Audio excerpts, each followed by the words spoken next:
আসসালামু আলাইকুম। Hello everyone, কেমন আছো তোমরা সবাই? আশা করি তোমরা অনেক ভালো আছো। আলহামদুলিল্লাহ, তোমাদের দয়ায় আমি অনেক ভালো আছি। বাহিরে অনেক বৃষ্টি পড়ছে, আর কেমন জানি বৃষ্টির সময় খিচুড়ি না খেলে জানি কেমন মনটা ভালো লাগে না। আমার আবার মন যেটা চায়, যখন যেটা চায় তখন সেটাই করে ফেলি ঝটপট। আমার আবার দেরি সহ্য হয় না, যখন যেটা মন চায় খেতে তখন সেটাই রান্না করে খাওয়া লাগে।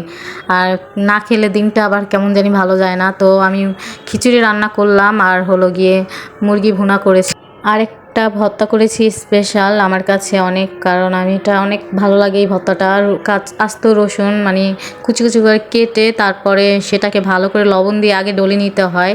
তারপরে সেটার মধ্যে অল্প কিছু পেঁয়াজ দিয়ে তারপরে শুকনা মরিচ আমার গুঁড়া করা ছিল, আর হলো সেটাকে ভালো করে মাখাচাকা করে তারপরে সেটার মধ্যে একটু সরষের তেল দিবেন। সরষের তেল দিলেই হয়ে যাবে স্পেশাল ভর্তা আমার। আর এটা দিয়ে খিচুড়ি খেতে অনেক ভালো লাগে। খিচুড়ি বা খুদের ভাত বলেন আপনারা, যেটাই বলেন, অনেক ভালো লাগে খেতে। আমি তাই এটা আমার অনেক ভালো মানে পছন্দের এক পদ ভর্তা, ঝটপট যেটাকে বলে। আর দেখতে পাচ্ছেন আমার খিচুড়িও হয়ে গেছে, আমি এখন খিচুড়ি খাবো। তো আল্লাহ হাফেজ, ভালো থাকবেন। আমার এই ভিডিওটা কেমন লাগলো সবাই কমেন্টে জানাবেন।